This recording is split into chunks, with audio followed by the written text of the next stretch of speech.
ونفخ في الصور فإذا هم من الأجداث إلى ربهم ينسلون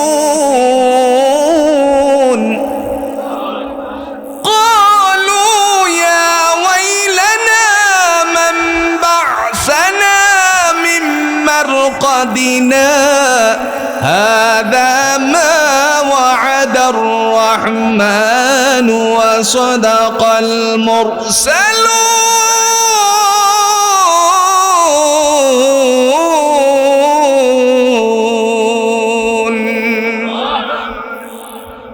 দলিল কে পেশ করেছে? আল্লাহ বলেন ওয়ানুফিখা ফিস সূরি ফাইযা হুম মিনাল আজদাসি ইলা রাব্বিহিম ইয়ানসিলুন। যখন সিংহা ফুৎকার দেওয়া হবে, কবরগুলো উন্মোচিত করা হবে, সেখান থেকে মানুষেরা উঠবে মহান আল্লাহর সামনে হাজিরা দেওয়ার জন্য। সেই মাঠটার নাম আমরা সবাই জানি, নাম কি? একটু জোরে বলেন, নাম কি? তখন ঘুম থেকে ওঠার সাথে সাথে বলবে ক্বালু ইয়া ওয়াইলানা মান বা'আসানা মিন মারকাদিনা হাযা মা ওয়া'আদার রহমান ওয়া সাদাকাল মুরসালুন। কে আমাদেরকে নিদ্রা থেকে জাগালো? কে জাগালো নিদ্রা থেকে? মনে পড়ে যাবে ও কথা আসেনি আপনাদের অঞ্চলে? ওই যে একটা উদাহরণ দিলে সহজ করে বুঝবেন। কোন এক বাজার থেকে যেন বলল একজনে যে আমার বাড়িতে এই সংবাদটা পাঠিয়েও, আমি দুপুরে লাঞ্চ করতে আসতে পারবো না। এরপরে উনি কাজে লিপ্ত হয়ে যাওয়ার কারণে ভুলে গেছে। ওনার একজন সন্তানকে যখন দেখলো, দেখার সাথে সাথে বলছে তোমার আব্বা তো আমার কাছে একটা সংবাদ দিছিল দুপুরে আসতে পারবে না বাসায়, তো আমি তো ভুলে গেছিলাম। এরকম কথাটা আছে কিনা? কথাটা দুনিয়ার কাহারও নাই, স্বয়ং আল্লাহ সূরা ইয়াসিনে দিছেন। আর একটু আস্তে কোন সুবহানাল্লাহ। ডেকে ডেকে বলবে ক্বালু ইয়া ওয়াইলানা মান বা'আসানা মিন মারকাদিনা হাযা মা ওয়া'আদার রহমান ওয়া সাদাকাল মুরসালুন। আমার আল্লাহ তো আমার সাথে অঙ্গীকারই করেছিলেন হাসরের ময়দানে উঠার জন্য, কবর থেকে উঠাবে। দৌড়ে উপস্থিত হয়ে যাবে সেদিন। উপস্থিত হওয়ার পরে আল্লাহ পাক রব্বুল আলামিন দুইটা হিসাব বুঝাবে, দুই ভাবে হিসাব বুঝাবে। কয় ভাবে? একটু জোরে কোন, কয় ভাবে? দুই ভাবে হিসাব বুঝাবে। একটা ভাব হবে ডান হাতওয়ালার, আরেক ভাব হবে, আরেক হিসাব যাদের হাতে যাবে তাদের হাতটা হবে বাম হাত। কবরে যখন রাখে রাসূলুল্লাহ সাল্লাল্লাহু আলাইহি সাল্লাম বলছেন দুইজন ফেরেশতা সামনে উপস্থিত হয়ে যায়।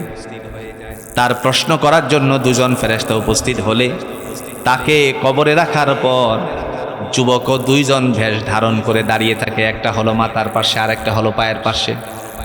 একজন মাথার পাশে, আরেকজন পায়ের পাশে।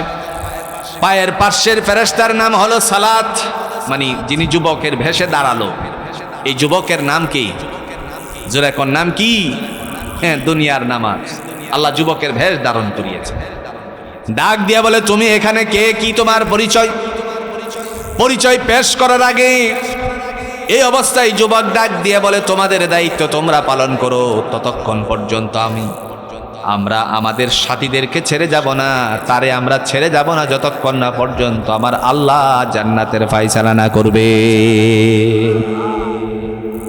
ছেড়ে যাব না ততক্ষণ পর্যন্ত যতক্ষণ না আল্লাহ তাকে জান্নাতের ফায়সালা না করে।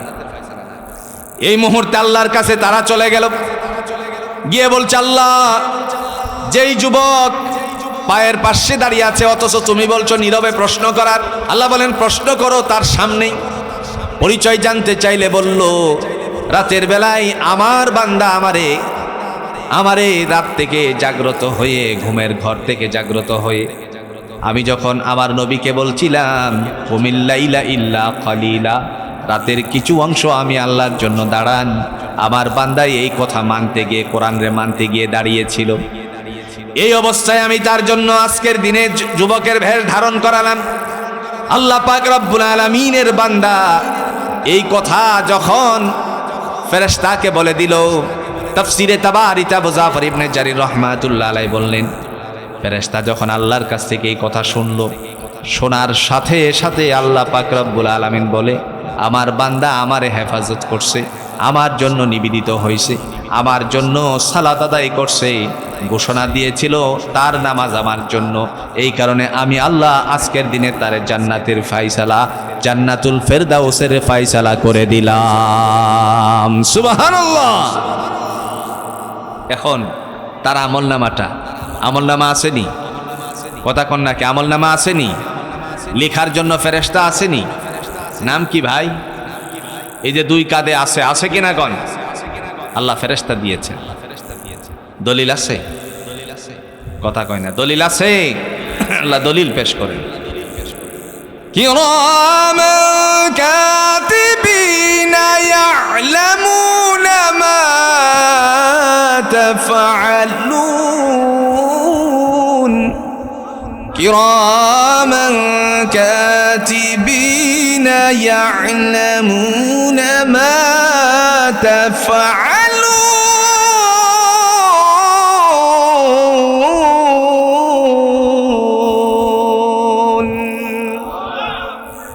আল্লাহ বলেন তোমাদের দু কাঁধে দুজন, কয়জন?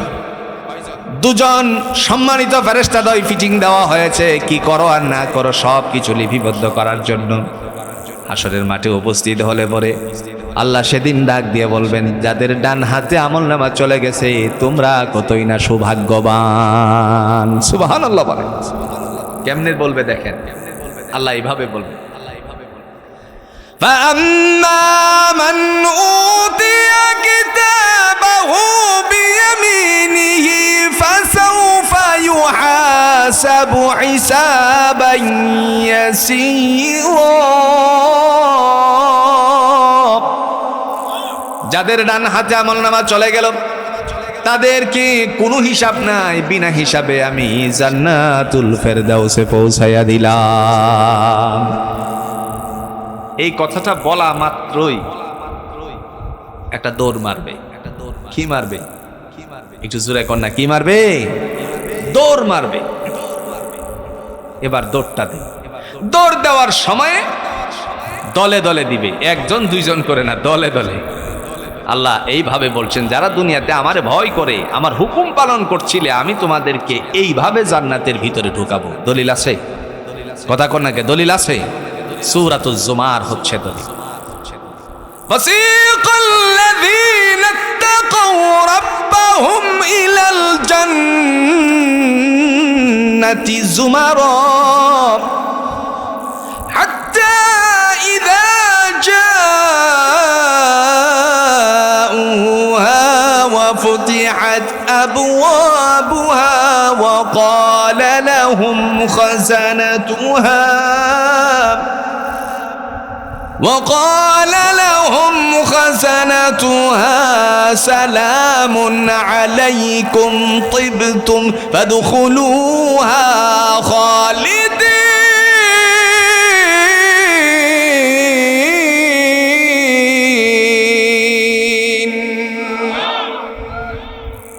দলিল দিছে কে ভাই? কোরআনের উপরে আর কোন ওয়াজ আছে? তাফসীর। এই ওয়াজ কথাটা পৃথিবীর কাহারও নয়, ওয়াজ কথাটাও আল্লাহ। কার? সন্তান লুকমানকে দেখেন, লুকমান তার সন্তানকে ডেকে বলছেন, ওয়া হুয়া ইয়াইযুহু ইয়া বুনাইয়া লা তুশরিক বিল্লাহ। হে বৎস, তোমার জন্য নসিহত, আল্লাহর সাথে কাউকে শরীক করিও না। তাহলে ওয়া হুয়া ইয়াইযুহু যে বললেন, এই ওয়াজ কথাটা কার? ওয়াজ বা মানে নসিহত। আল্লাহ রাব্বুল আলামিন তিনি ডাক দিয়া বললেন, যারা আমাকে ভয় করেছিলে তাদেরকে দলে দলে জান্নাত দেওয়া হবে। যখন জান্নাতের দরজার নিকটবর্তী হবে তখন সে বান্দা ডেকে বলবে, ওয়াকাল, দেখেন আল্লাহর পাক রাব্বুল আলামিন ঘোষণা দিবেন, ওয়াফতিহাত আবওয়াবুহা, আমার বান্দা বান্দির জন্য, নারী পুরুষের জন্য জান্নাতের সমস্ত দরজাগুলো খুলে দাও, কারণ তারা আমারে ভয় করে সিজদা করেছে। সুবহানাল্লাহ বলেন। ডেকে বলা হবে, ওয়াকাল লাহুম খাজানাতুহা, এই যে দেখা যায় ভাণ্ডসমূহ সব তোমাদের। সালামুন আলাইকুম তিবতুম ফাদখুলুহা খালিদিন, প্রবেশ করো শান্তির ঘরে অনন্তকালের জন্য। যখন এই সামনের দিকে যাবে, জান্নাতের ভিতরে পাটা দেওয়ার উদ্দেশ্যে দরজার ভিতরে পা দিলে জান্নাতে চলে যাবে। আমরাও জানি দরজার ভিতরে পা দিলে ঘরের ভিতরে ঢোকা কথা কন নাকে, দরজার ভিতরে পা দিলে ঘরের ভিতরে ঢোকা যায়। আল্লাহ রাব্বুল আলামিন তিনি ডাক দিয়া বলছেন, যখন বান্দা আমার দরজার ভিতরে যাওয়ার জন্য অনুমতি পাবে, এই সময় আপনি আমি সবাই যদি আল্লাহর হুকুমের তাবেদারি করে মুমিনের দফতরে নামটা উঠাতে পারি, সর্বপ্রথম যে গুণটুকু আছে, আল্লাযীনা হুম ফি সালাতিহিম খাশিউন, বিনয়ের সহিত যারা নামাজ আদায় করেছিল। আমি বলছিলাম জান্নাতের মেহমান, জান্নাতুল ফেরদাউসের মেহমান কারা হবে? যারা বিনয়ের সহিত নামাজ আদায় করেছে। ওই মানুষটা জান্নাতে পা দেওয়ার আগে, দরজার ভিতরে পা দেওয়ার আগে একটা আওয়াজ দিবে। এটাও আল্লাহ কোরআনে দিছে। সে বলবে, وقالوا الحمد لله الذي صدقنا وعده وأورثنا الأرض نتبوأ من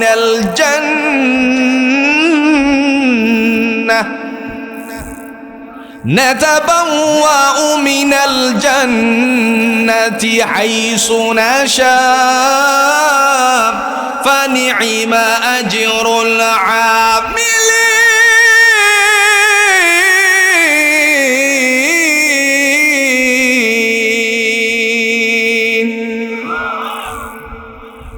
মহান আল্লাহ রাব্বুল আলামিন সেদিন ডাক দিয়া বলবেন, ওই মানুষগুলোকে তারাই ডেকে বলবেন, মানুষেরা ডাক দিয়া বলবে, আল্লাহ তুমি আমাদের সাথে যে অঙ্গীকার করেছিলা সেই অঙ্গীকার বাস্তবায়িত হয়েছে। এই কারণে আজকে জান্নাতে যাওয়ার আগে একটা আওয়াজ তুলি, যেটা আমি দুনিয়াতে সুসংবাদ পায়া তুলতাম।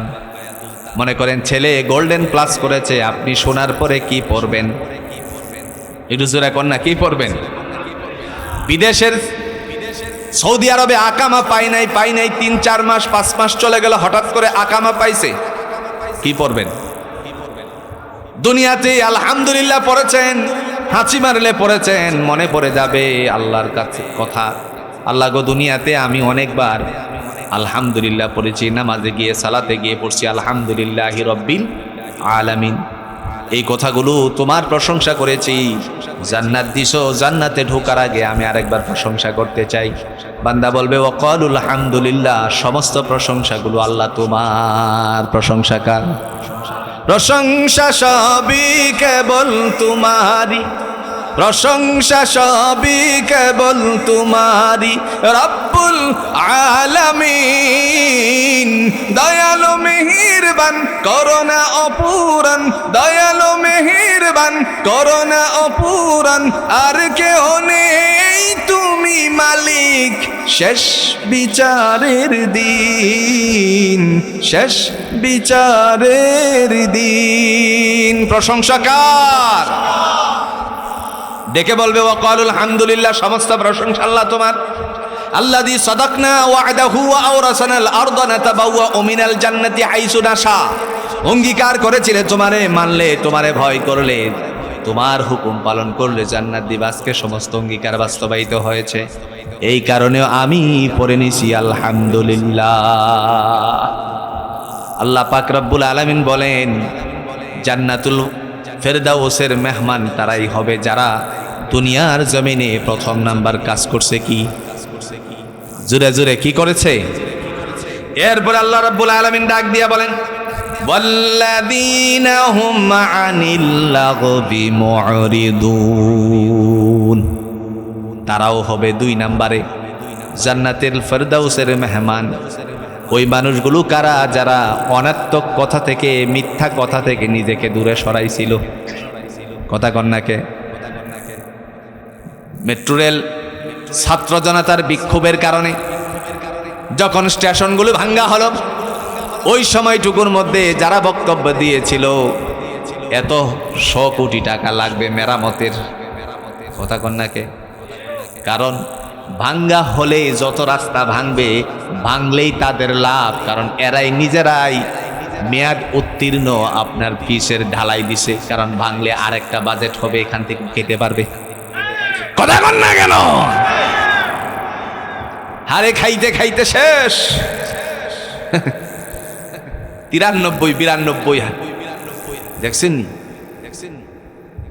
যেখানে যেখানে বাংলাদেশের মতন আরো কয়েকটা দেশ চালানোর মতন ক্ষমতা আছে, যতটুকু টাকা বাংলাদেশ থেকে পাচার করেছে ভিন দেশে, এদের হিসাব ফাই টু ফাই করে নেওয়া হবে। কথা কন না কেন? বাংলার জাতি তাদের হিসাব চায়। আহারে কি অবস্থা তৈরি করেছে! আমরা তো মনে করেছিলাম এটা হচ্ছে, ওটা হচ্ছে, ওটা হচ্ছে, আলহামদুলিল্লাহ খুব ভালো হচ্ছে। হ্যাঁ, উন্নয়নের জোয়ার, হাই হাই উন্নয়নের জোয়ার। এই উন্নয়নের জোয়ার যে চুরির ধান্দা ছিল, এটা আমাদের জানার বাইরে ছিল। কথা কোন ঠিক কিনা? একেবারে রিজার্ভে হাত না দিয়েই আমার আপনার কাঁধে যে রেইনের বোঝা চাপিয়ে দিয়ে গেছে, রিজার্ভে হাত না দিয়েই দেখা গেল এ বাংলাদেশের ঋণ পরিশোধের আস্তে আস্তে করে উপক্রম হচ্ছে। কি হচ্ছে না ভাই? আল্লাহ রাব্বুল আলামিন তিনি ডাক দিয়া বলছেন, আল্লাযীনা হুম ফিরদাউস, তিনি বলছেন হে জগৎবাসী, জান্নাতুল ফেরদাউসের মেহমান তারাও হবে। ওয়াল্লাযীনা হুম আনিল লাগবি মুরিদুন, যারা অনর্থক কথা থেকে দূরে সরে থাকতে। অনর্থক কথার ভিতরে মিথ্যা আছে কিনা কোন? টি স্টলে বসে বসে যারা অনর্থক কথা বলে, এরা 10টা যদি সত্য বলে 90টা মিথ্যা বলে। আমি কি ভুল বলেছি? এই মিথ্যার একটা কথা আপনাদেরকে স্মরণ করিয়ে দিতে চাই। রানা প্লাজা ধরছিল কিনা কোন চাই? কথা কন নাকি? রানা প্লাজা এটা ধরছিল কিনা? ধসে পড়েছে। কি কারণে? একটা মাত্র কারণ ছিল, যেখানে ফাউন্ডেশন ছিল তার উপরে কি আরেকটা তালা বসিয়ে দিছে। যতটুকু বোঝা বহন করার মতন ইঞ্জিনিয়ারের প্ল্যান অনুযায়ী যতটুকু বোঝা বহন করার মতন ক্ষমতা রাখে, তার চেয়ে বেশি হয়ে যাওয়ায় আর এরপরে আল্লাহর একটা ধাক্কা দিয়ে দিছে, রানা প্লাজা ধসে গেছে। আর আল্লাহর ধাক্কার উপরে আর কোনো ধাক্কা হতে পারে না। কথা কো ঠিক কিনা? আপনি যত শক্তিশালী বিল্ডিং এই বানান না কেন, আল্লাহ যদি মনে করে যে একটা ধাক্কা মাইরে দিই, তাহলে থাকবে ভাই? এই সময় ধাক্কাটা আল্লাহর ছিল। আল্লাহর ধাক্কার দিকে নজর না দিয়ে মগা বলছে ছাত্র শিবিরের ছেলেরা ধাক্কা দিয়ে ফালায় দিচ্ছে। চিন্তা করছেন? এগুলো অনর্থক কথা, অনর্থক কথা। এই অনর্থক কথা থেকে যে দূরে থাকবে, আল্লাহ বলেন আল্লাযীনা হুম আনিল লাগবি মুরিদুন, যারা অনর্থক কথা থেকে নিজেকে হেফাজত করতে পারবে, তাহলে তাকেই আল্লাহ জান্নাতুল ফেরদাউসের মেহমান বানাবে। একটা কথা মনে পড়ে গেছে, কমনি ওই যে আগেকার সময়ে গ্রামে গঞ্জে জারির মতন ফুতি গাইত। আপনাদের অঞ্চলে ছিল কিনা জানি না। এই ফুতি গাইতো, লাখে লাখে মানুষ মারলো কাতারে কাতার, গনিয়া বাসিয়া দেখি 70,000, গনিয়া বাসিয়া দেখি 70,000। ছিল কি ছিল না? লাখে লাখে মানুষ মারছে কাতারে কাতার, গনিয়া বাসিয়া পাইছে কয় হাজার। এটা কি সত্য কথা না অনার্থক কথা? মিথ্যে অনার্থক কথা। এই কারণে আল্লাহ রাব্বুল আলামিন ডাক দিয়ে বলছেন, হে জগৎবাসী, নারী হোক পুরুষ হোক, সকলের জন্য আল্লাহ পাক ডেকে বললেন, অনার্থক কথা থেকে নিজেকে যারা সেভ করে, ওয়াল্লাযীনা হুম আনিল লাগবি মুরিদুন, তাদেরকে আল্লাহ পাক জান্নাতুল ফেরদাউসের মেহমান বানাবে। একটু সুবহানাল্লাহ কইতেন না? অনার্থক কথা থেকে নিজেকে সেভ করলেই জান্নাতুল ফেরদাউসের মেহমান। এরপর আল্লাহ পাক রব্বুল আলামিন বলেন, والذين هم للزكاتهم فاعلون।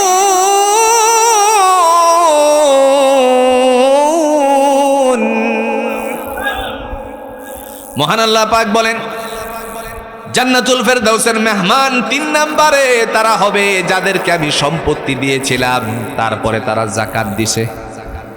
যাকাত আসেনি? কথা কন্যাকে যাকাত আসেনি?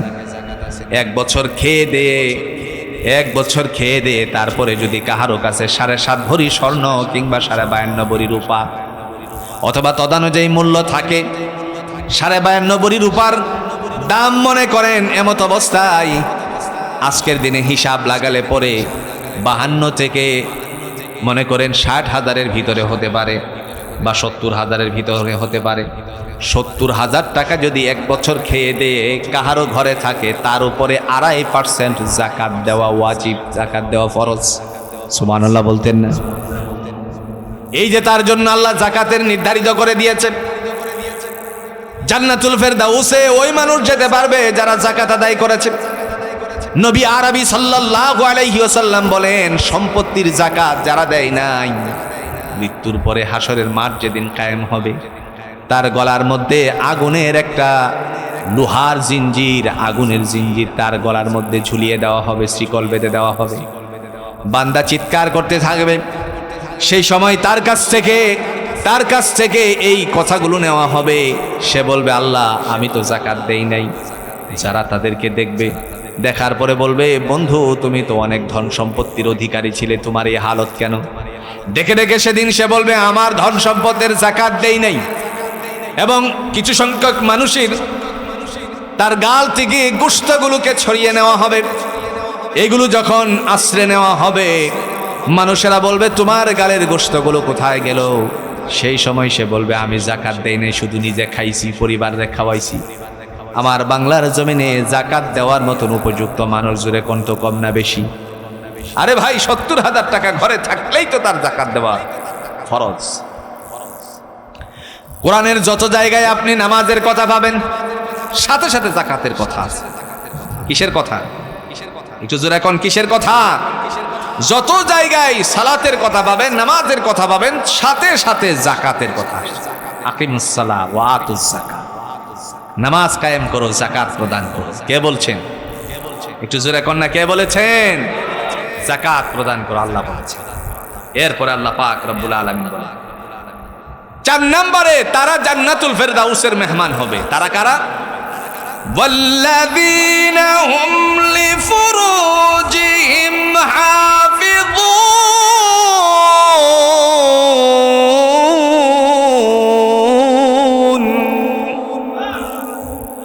4 নম্বরে তারা হলো জান্নাতুল ফেরদাউসের মেহমান, যারা দুনিয়াতে নিজেদের গুপ্তাঙ্গকে হেফাজত করেছে। ইল্লা আলা আজওয়াজিহিম আও মা মালাকাত আইমানুহুম ফা ইন্নাহুম গায়রু মালুমিন। বিবি এবং দাসী ছাড়া, আগেকার সময়ে দাস প্রথা ছিল, বর্তমানে দাস প্রথা নাই, শুধুমাত্র বিবি ছাড়া বাহিরে যারা রিসর্ট, বুঝেননি ভাই কথা কোনটাকে? বুঝেননি? বাহিরে যারা বিবিকে রেখে পরক্রিয়া করে, বিবি স্বামীকে রেখে পরপুরুষের সাথে পরক্রিয়া করে, ওই মানুষ জান্নাতুল ফেরদাউসের মেহমান কোশ্চিন কালেও হতে পারবেন। কে বলেছেন? কে বলেছেন? একটু জোরে কোন, কে বলেছেন? কোরআনুল হাকিমের নবী সাইয়্যিদুল মুরসালিন আহমদ মুস্তাফা সাল্লাল্লাহু আলাইহি ওয়াসাল্লামের কাছে একজন মহিলা এসে বললেন, ইয়া রাসূলুল্লাহ, আমি জিনা করেছি। দেখেন, নবীজি সাল্লাল্লাহু আলাইহি সাল্লাম তার থেকে মুখটাকে ঘুরিয়ে নিয়েছিলেন। আবার ওই পাশে গিয়ে বললেন, ওগো আল্লাহর হাবিব, আমি জিনা করেছি, ব্যভিচার করেছি, অন্যায় করেছি। এই সময় আবারও মুখটাকে ঘুরিয়ে সামনের দিকে আবার সুন্দর করে ডানে নিয়ে আসলেন। 3 বার বলার পরে তার জন্য শাস্তির প্রয়োগ করা হলো। তার মানে হলো, তার তো কোনো সাক্ষী ছিল না, তারে বাঁচার চেষ্টা করা হয়েছিল, কিন্তু সে নিজে ফেঁসে গেল। ওমর ইবনুল খাত্তাব রাদিয়াল্লাহু তাআলা আনহুর খেলাফত আমলের ইতিহাস আমাদেরকে প্রমাণ করে।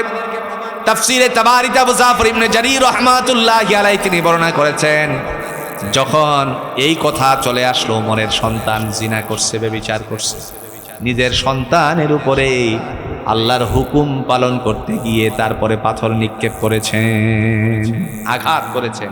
তাফসীরে আসছে 2টা জিনিস। একটা হচ্ছে, যদি বিবাহিত পুরুষ আর বিবাহিতা নারী, যদি কোরআন এই বিচারটার হিসাব করেছেন কোরআন এইভাবে, যদি বিবাহিত পুরুষ বিবাহিতা নারী জিনা ব্যভিচারে লিপ্ত হয়, তাহলে তাদেরকে কোমর পর্যন্ত গেড়ে পাথর নিক্ষেপ করে।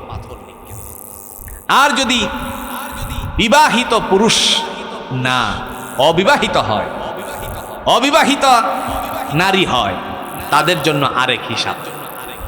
তাদের জন্য কি? একটু জোরে কর না, তাদের জন্য কি? আরেক হিসাব। আপনি যদি এই কোরআনটা খুলে দেখেন, এই কোরআন যদি খুলেন, এখানে আপনি একটা সূরা পাবেন, যে সূরাটার নাম আল্লাহ সুবহানাহু ওয়া তাআলার পক্ষ থেকে দিয়েছেন সূরাতুন নূর। জোরে বলেন কি সূরা? আর একটু জোরে কোন সূরার নাম কি? আমরা একটু জিকির করি লা ইলাহা ইল্লাল্লাহ। আরো জোরে,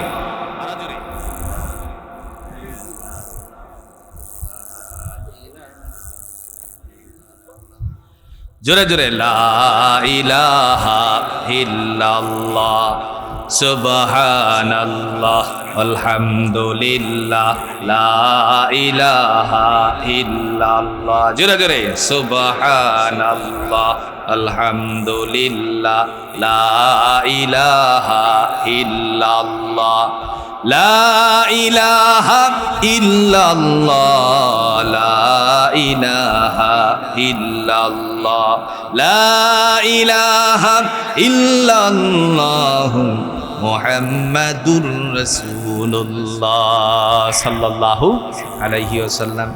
আল্লাহ রাব্বুল আলামিন একটা সূরা নাজিল করেছেন যার নাম হলো সূরাতুন নূর, আলোময় সূরা, জ্যোতিময় সূরা। এই সূরার মধ্যে শাস্তি কেমনে হবে? বিবাহিত নারী যদি না হয়, বিবাহিত পুরুষ যদি না হয়, তার মানে বিবাহিতা আর বিবাহিত যদি না হয়, অল্প বয়সের ছেলে মেয়ে, যুবক যুবতী, তাদের জন্য আল্লাহ পাক রব্বুল আলামিন শাস্তির বন্দোবস্ত করেছেন। কি শাস্তি? আজকে যদি কোরআনের আইনটা বাংলার জমিনের পার্লামেন্ট থেকে হতো, তাহলে জিনা ব্যভিচার জোরে বলুন থাকতো নাকি? একটু জোরে এখন থাকতো নাকি? পাপিয়ারে যদি সামনে এনে বলা হয় তোমারে ছেড়ে দেওয়া হবে যদি তুমি বলতে পারো সবার নাম, তোমার সাথে কে কে এই কাজ করছে, পাপিয়া এক বাক্যে সবকালী মন্ত্রী আর এমপির নাম বলে। কথা কন না কেন? দেখেন শাস্তিটা কেমনে হবে। আল্লাহ বলছেন আয-যানিয়াতু ওয়াজ-যানি ফাজলিদু কুল্লা ওয়াহিদিন মিনহুমা মিআতা জালদা ওয়ালা তা'খুযুকুম বিমা রাআফাতুম ফি দীনিল্লাহি ইন কুনতুম তু'মিনুনা বিল্লাহি ওয়াল ইয়াউমিল আখির ওয়ালইয়াশহাদ আযাবুমা তা'iফাতুম মিনাল মুমিনিন।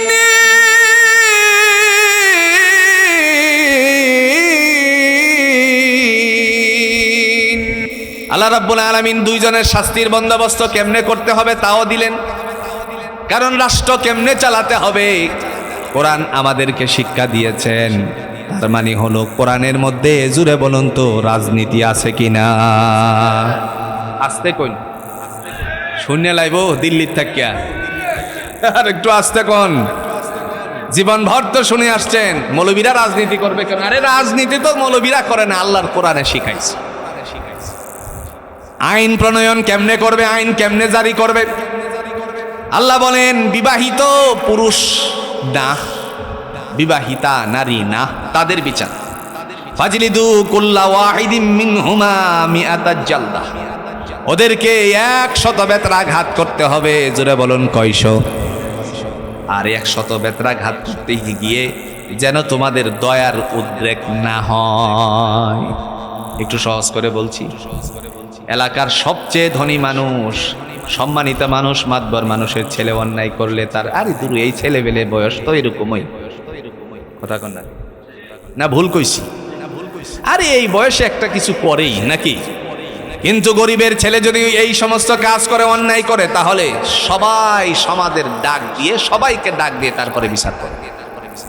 আপনাদের অঞ্চলে এটা নাই, ভিন্ন অঞ্চলের কথা বলছি। কারণ গরিবের সন্তানের বিচার বেশি, বড় লোকের সন্তানের বিচার এইগুলি এই বয়সে করে। ওই আমরাও তো একটা বয়স পার করে আসছি, কি বলো অমুক তমুক, কি বলো তোমরা, এরকম বলে কি বলে না? কিন্তু আল্লাহর কোরআন বলে সবার জন্য একই বিচার। গরিবের ছেলে যদি বড় লোকের ছেলেরা যদি ব্যভিচারে লিপ্ত হয় তাদের বিচার একটাই হবে, আইন কোরআন দিয়ে করছেন, ফাজলিদু কুল্লা ওয়াহিদুম মিনহুমা মিআতা জালদা। তাদের জন্য এইভাবে 100 বেত্রাঘাত করবে যেন তোমাদের সেই সময়টার মধ্যে দয়ার উদ্রেক না হয়। কুল্লা ওয়াহিদিম মিনহুমা মিআতা জালদা। তোমাদের জন্য এই কথা জানিয়ে দিলাম, দয়া দেখাতে পারবা না, যত মোটা পারো আর যত শক্তি আছে মারো। কথা কর না কে? যত মোটা লাঠি আছে লও, আর যত জোরে শক্তি আছে কি করো? মারো। এই যে আল্লাহর হুকুম পালন করার জন্য হযরত উমর ইবনুল খাত্তাব রাদিয়াল্লাহু তাআলা, মনে আছে তো, তিনি তার সন্তানকে যখন এই আওয়াজ শুনলেন সন্তান এই কাজ করেছে, তারপরে বেত্রাঘাত করতে শুরু করলো। 99টা মারার সাথে সাথে সে সন্তান দুনিয়ার থেকে বিদায় হয়ে গেল। আজকে দেখেন, একবার চিন্তা করে দেখেন, আল্লাহ মাফ করুক, এই কথাটা আমার কেন যেন মনে পড়ে গেল। আজকে যদি প্রশ্ন করা হয় স্বাধীনতার স্থপতিরে কেন হত্যা করা হয়েছিল, তাহলে একটা জবাব বেশি আসে, তার একজন আল্লাহর বান্দার বিবির সাথে ওই ছেলেটা দুর্ব্যবহার করেছিল, বিচার দেওয়ার পরে সেই বিচারটা সে না করে, এই যে ওটার মতন আর কি, ও একসময় এগুলি করে, তোমারে হুঁশায় দি মনে নাকি? কথা কন না কেন? যারই কারণে এই অবস্থা তৈরি হয়েছিল। আল্লাহ বলেন কোনো দয়ের উদ্রেক হবে না। রাষ্ট্রের প্রধান অর্ধ পৃথিবীর শাসক উমর ইবনুল খাত্তাব রাদিয়াল্লাহু তাআলা নিজের সন্তানের পিটাতে পিটাতে 99টা মারছে, তারপরে মারা গেছে। এখন কবরস্থ করা হলো, বাকি কয়টা? কয়টা মারার কথা? জোরে এখন কয়টা মারার কথা বাকি আছে? কয়টা? একটা। যখন একটা বাকি আছে, হঠাৎ করে জানাজা কমপ্লিট হওয়ার পর দৌড় দিয়ে গিয়ে কবরের উপরে মাইরে দিয়েছেন। বন্ধু, আবার সাহাবীরা প্রশ্ন করলো, ওমর আপনি এটা কি করলেন? এটা কোন ধরনের আচরণ করলেন? চোখের পানি ছেড়ে দিয়ে তারপরে বললেন, ও আল্লাহর বান্দারা শোনো, আমি আমার সন্তানের বিচারটা শেষ করে দিলাম। আল্লাহ পাক যদি একটা বাড়ি দেয়, আমি যে 99টা দিছি তার চেয়ে হাজার হাজার মিলিয়ন বিলিয়ন, তার চেয়ে আরো বেশি গুণে ভারী হবে, আমার সন্তানের অনেক কষ্ট হয়ে যাবে। সেই কারণে আল্লাহর বান্দা আল্লাহর কোরআনের আইনকে বাস্তবায়ন করার জন্য এই ফায়সালা করে দিয়েছেন। এজন্য দুনিয়ারবাসী সকলের জন্য এই ওয়াজটা আল্লাহ করেছেন। জান্নাতুল ফেরদাউসের মেহমান যদি তুমি হতে চাও, ওয়াল্লাযীনা হুম লিফুরুজিহিম হাফিজুন, পরপুরুষ পরনারী থেকে, পরনারী পরপুরুষ থেকে নিজেদের গুপ্তাঙ্গকে হেফাজত করো। সুবহানাল্লাহ বলতেন না? এবার আসেন, বিবাহ শাদী করার আগে চিন্তা করে করতে হবে। যুবক বন্ধু, যদি তুমি কাহারো সাথে বিয়ের আগে চরিত্রকে নষ্ট করে থাকো কোনো মেয়ের সাথে, আর কোনো মেয়ে যদি কোনো ছেলের সাথে চরিত্র নষ্ট করে থাকো, তাহলে তোমার ভাগ্যে যেই ছেলেটা আসবে ওই ছেলে আগে হেই কাম করেছে। একটু জোরে কন্যা উজুবিল্লাহ। আপনারা মনে মনে চিন্তা করছেন, হুজুর এটা কি কইলেন? এটা আমার কথা নয়, আল্লাহর কোরআনের কথা। এটা আমি এমনি বলিনি, এটা তাফসিরুল কোরআন মাহফিজ, এমনি বলিনি। দেখেন আল্লাহ কেমনে বলছে, এটা আল্লাহর কথাকে বুঝতে হবে। কোরআন দিয়ে আল্লাহ বলছে, আয-যানি লা ইয়ানকিহু ইল্লা যানিয়াতান আও মুশরিকাতান ওয়াজ-যানিয়াতু লা ইয়ানকিহুহা ইল্লা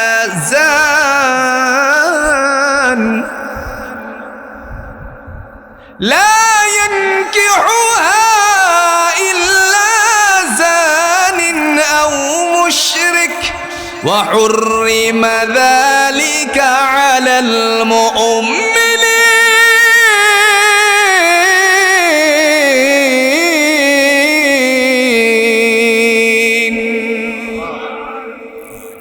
আল্লাহ রাব্বুল আলামিন তিনি ডাক দিয়ে বলছেন, আয-যানি লা ইয়ানকিহু ইল্লা যানিয়াতান আও মুশরিক। জিনাকারী, ব্যভিচারীকারী এবং ব্যভিচারীকারিনী পাবে। যারা অবৈধ সম্পর্ক গঠন করেছে যুবক, পরক্রিয়া করেছে, সে পরক্রিয়া নারীর সাথেই সম্পর্ক কায়েম হবে, মানে বিবাহ বন্ধনে আবদ্ধ হবে, অথবা মুশরিকদের সাথে আবদ্ধ হবে। এরপরে আল্লাহ পাক রব্বুল আলামিন শেষাংশে এই আয়াতের সূরাতুন নূরের 3 নাম্বার আয়াতের শেষাংশে বললেন, ওয়া হুররিমা যালিকা আলাল মুমিনিন, মুমিনদের জন্য তাদেরকে হারাম করা হয়েছে। ব্যভিচার ব্যভিচারিণীর সাথে মিলবে, মুমিনদের সাথে সে কষ্টিনকালেও বিবাহ বন্ধনে আবদ্ধ হতে পারবে না। সুবহানাল্লাহ বলতেন। এজন্য ভাইয়েরা আমার, ওই কাজ তারা করলে জান্নাতুল ফেরদাউসের মেহমান হবে। ওয়াল্লাযীনা হুম আনিল, দেখেন আল্লাহ বলছেন যারা দুনিয়ার জমিনে গুপ্তাঙ্গকে হেফাজত করবে, আল্লাহ পাক রব্বুল আলামিন তাদেরকে জান্নাতুল ফেরদাউসের মেহমান বানিয়ে দিবেন। সুবহানাল্লাহ বলেন। জান্নাতুল ফেরদাউসের তারাই মেহমান হবে, এছাড়া মেহমান হতে পারে না। এই কথাকে বাস্তবায়ন করতে গিয়ে আজকে আপনাদের সামনে আর একটা ঘটনা বলি। কোরআন তার বর্ণনা দিচ্ছে। আল্লাহ বলেন, হে মুমিন শোনো, নবীজিকে আল্লাহ বলতেছেন, নবী আমার জানিয়ে দেন, কুল লিল মুমিনিনা ইয়াগুদ্দু মিন আবসারিহিম ওয়া ইয়াহফাযু ফুরুজাহুম, কুল লিল মুমিনিনা ইয়াগুদ্দু মিন আবসারিহিম, وقل للمؤمنين يغضوا من أبصارهم ويغضضن من أبصارهن ولا يحفظن فروجهم। আবার আল্লাহ এইভাবে ডাক দিয়ে বলছেন, قل للمؤمنين يغضوا من أبصارهم ويحفظوا فروجهم ذلك أزكى لهم إن الله خبير بما يصنعون। দুটি ভাবে আল্লাহ ডাক দিয়েছে। আল্লাহ বলেন, কুল, ও নবী আপনি বলুন, লিল মুমিনিনা ইয়াগুদ্দু মিন আবসারিহিম, মুমিনদেরকে বলুন তারা যেন তাদের চক্ষুকে হেফাজত করে। সুবহানাল্লাহ কইতেন না?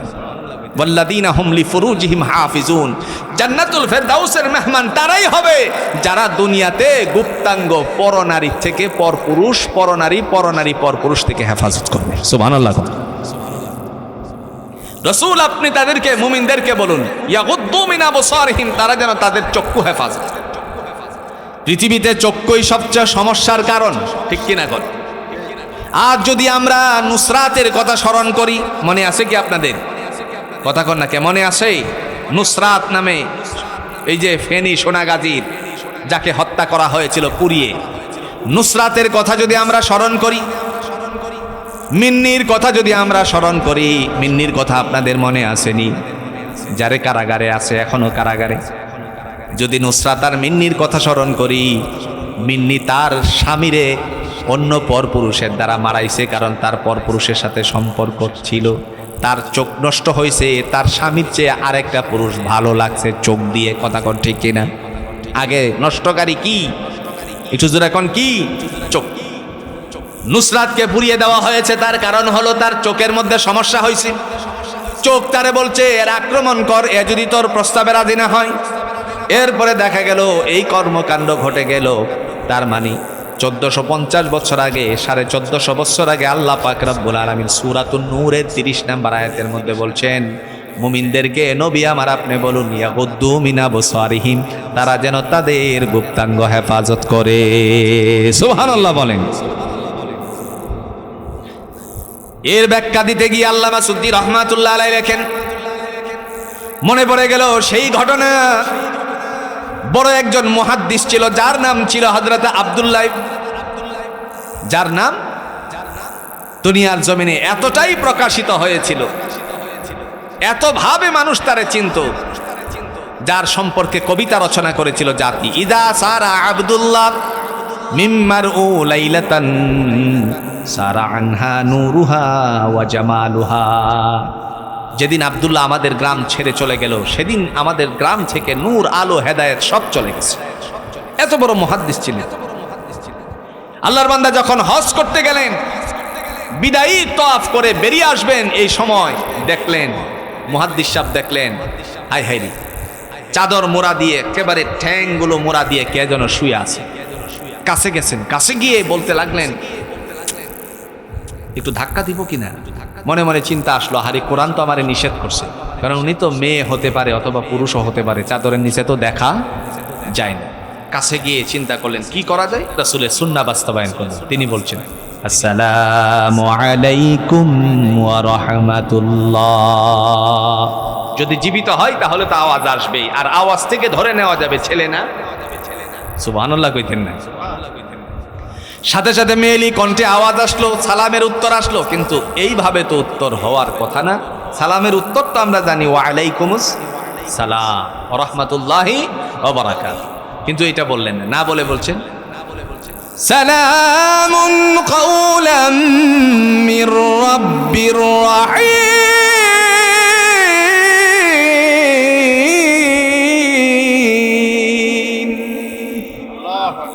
যখনই উত্তর এটা দিল, করুণাময়ের দয়াময়ের পক্ষ থেকে আপনার উপরেও শান্তি বর্ষিত হোক।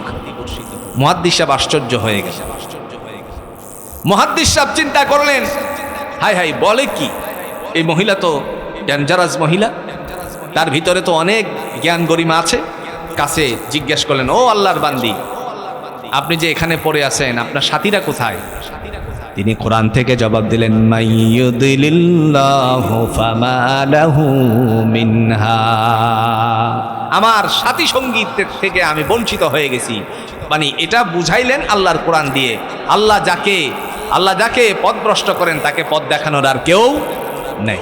মানে আমি সাথীদের সাথে ছিলাম, আমার সাথীরা আমার কাছ থেকে দূরে সরে গেছে, এখন আমি এখানে আল্লাহর উপর ভরসা করে পড়ে আছি। ওয়া তাওয়াক্কালু আলাল্লাহিল মুমিনিন, মুমিনের ভরসা কার উপরে?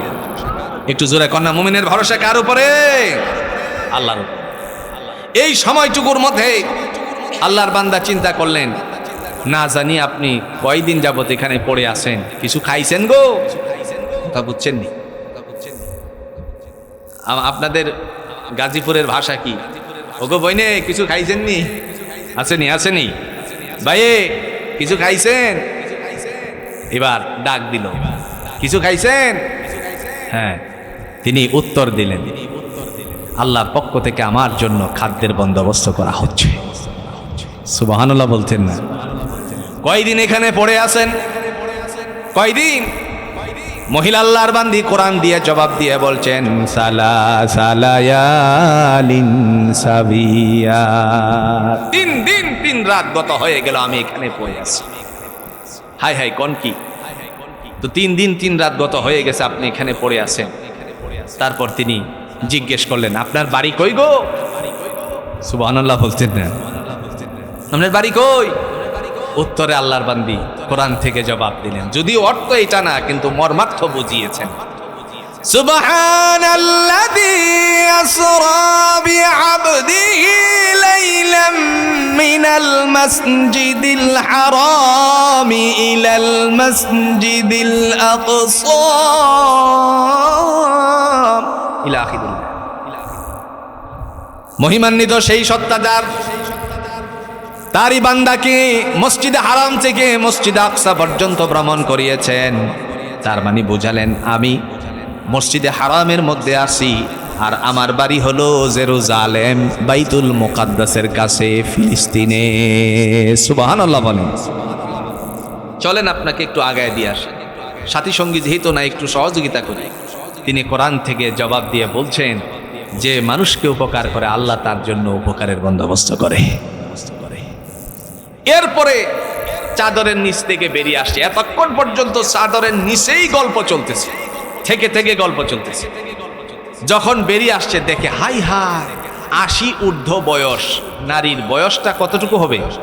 80 ঊর্ধ্ব, একেবারেই বুড়ি মহিলা হয়ে গেছে। তিনি চিন্তা করলেন, এত সুন্দর করে কোরআন থেকে জবাব দিলেন। তারপর উটটারে সামনের দিকে আনার পর মহিলাকে বললেন, আপনি উঠুন। উঠার সময় তিনি তার দিকে তাকায় আছেন। মুহাদ্দিস সাহেব তিনি তার দিকে তাকিয়ে আছেন। উদ্দেশ্য হলো তিনি উঠতে গিয়ে যদি পড়ে যায় তাহলে তো বিরাট ব্যথা পাবে, সেজন্য ওনার দিকে তাকিয়ে আছেন। কিন্তু মুহাদ্দিস সাহেবের মাথার ভিতরে ছিল একটা, আল্লাহর বান্দির মাথার ভিতরে হলো কোরআন। সুবহানাল্লাহ বলতেন। এই মুহূর্তে মুহাদ্দিস সাহেবকে আল্লাহর বান্দি কোরআন দিয়ে সতর্ক করে দিলেন। কোরআন তার জবাব দিয়েছে, উল্লিল মুমিনিনা ইয়াগুদ্দু মিন আবসারিহিম ওয়া ইয়াহফাযু ফুরুজাহুম যালিকা আযকা লাহুম ইন্নাল্লাহা খাবীরুম বিমা ইয়াসনাউন।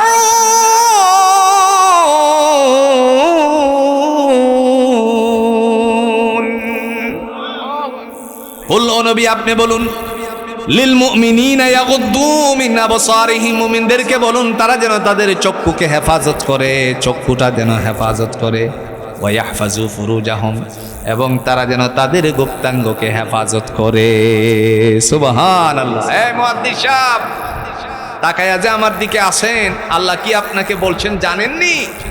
মুহাদ্দিস সাহেবকে জানিয়ে দিলেন আল্লাহ বলছেন আপনি আপনার চক্ষুকে হেফাজত করুন। সুবহানাল্লাহ কইতেন না? এই ঘোষণা কার?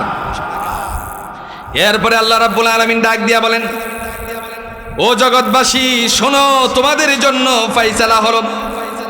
দুনিয়ার জমিনে তোমার কাছে অনেক মানুষেরা যদি জান্নাতুল ফেরদাউসে যেতে চাও, তাহলে তোমার অনেক ভাই বন্ধু আত্মীয় স্বজন কোষাগারের দায়িত্বশীল হয়ে গেলে কোষাগার, কেশিয়ারের দায়িত্ব পেলে কেশিয়ার আছেন। কথাক্ষণ নাকি আসেন? অর্থমন্ত্রী বাংলাদেশে জুড়ে কোন আছে কিনা? একটু কথা কয় না রে, আমার কথা বুঝতেছেন না? ছেড়ে দিব। বাংলাদেশের বিগত সরকারের আমলে অর্থমন্ত্রী ছিল কিনা? বাজেট কম ছিল না বেশি ছিল? আহারে, যেখানে 10 টাকা লাগতো সেখানে 200 টাকার বাজেট, 10 টাকা দিয়ে কাজ হতো, আর 100 জোরে জোরে 190 কি হইতো? ভাগাভাগি। দুনিয়ার জমিন আল্লাহ রাব্বুল আলামিন ডাক দিয়া বলছেন, শোনো, তোমাদের জন্য আমার পক্ষ থেকে ফায়সালা রে বান্দা। দুনিয়াতে যারা আমানতের খেয়ানত করে না, আমানতটাকে নিজেরা যথাযথভাবে সতেজ রাখে, সুস্থ রাখে, আমানতকে খেয়ানত না করে, ওই মানুষগুলোকে আমি আল্লাহ পাক রব্বুল আলামিন জান্নাতুল ফেরদাউসের মেহমান বানিয়ে দিব। আমার ভাইরা, আল্লাহ পাকের কথা বাস্তবায়ন হবে দুনিয়ার জমিনে যখন আমরা আল্লাহর কথা অনুযায়ী চলতে পারবো। এরপরে আল্লাহ রাব্বুল আলামিন ডাক দিয়া বলেন, হে জগৎবাসী শোনো, ওয়াল্লাযীনা হুম আলা সালাওয়াতিহিম ইউহাফিযুন। আল্লাহ বলেন, জগৎবাসী শোনো, যত্নবান যারা নামাজের প্রতি হয় তাদের জন্য আমার পক্ষ থেকে ফায়সালা, এরাই জান্নাতুল ফেরদাউসের মেহমান হবে। সুবহানাল্লাহ বলেন। যত্নবান কারে কয়? বাঙালি তো যত্নবানের ব্যাপারে একেবারে উদাসীন। জোহরের সালাত, জোহরের নামাজ আমরা একেবারে শেষ টাইমে গিয়ে পড়ি, আসেনি? আপনি যদি ইসলামী কান্ট্রিগুলো দেখেন, আউয়াল ওয়াক্তে নামাজ, তাজিলুস সালাত ও তাখিরুস সালাত, নামাজকে শীতের দিনে কেমনে পড়তে হবে, গরমের দিনে কেমনে পড়তে হবে, রাসূলুল্লাহ সাল্লাল্লাহু আলাইহি ওয়াসাল্লামের থেকে এইগুলো সব নির্ণয় করা আছে। আবার দেখা গেল আউয়াল ওয়াক্তের নামাজ আমরা ছেড়ে দিয়েছি, ছাড়ছি না? একদিন আদায় হয়, একটা মাস আদায় হয়, সেই মাসটা হলো রমজান মাস, ঠিক না? রমজান মাসে ফরজ আপনারা কয়টাই পড়েন? আজান দেওয়ার পরে কয় ঘন্টা পরে পড়েন? আধা ঘন্টা নাকি 10 মিনিট। এটাই হলো আল্লাহর কাছে আল্লাহ পাক রব্বুল আলামিন বলেন, ওয়াল্লাযীনা হুম আলা সালাওয়াতিহিম ইউহাফিজুন, যারা যত্ন সহকারে নামাজ আদায় করে, ওয়াক্ত মতো সালাত আদায় করে, এদের ব্যাপারে আল্লাহ বলছেন, উলাইকা হুমুল ওয়ারিসুনাল্লাযীনা ইয়ারিসুনাল ফিরদাউসা হুম ফিহা খালিদুন।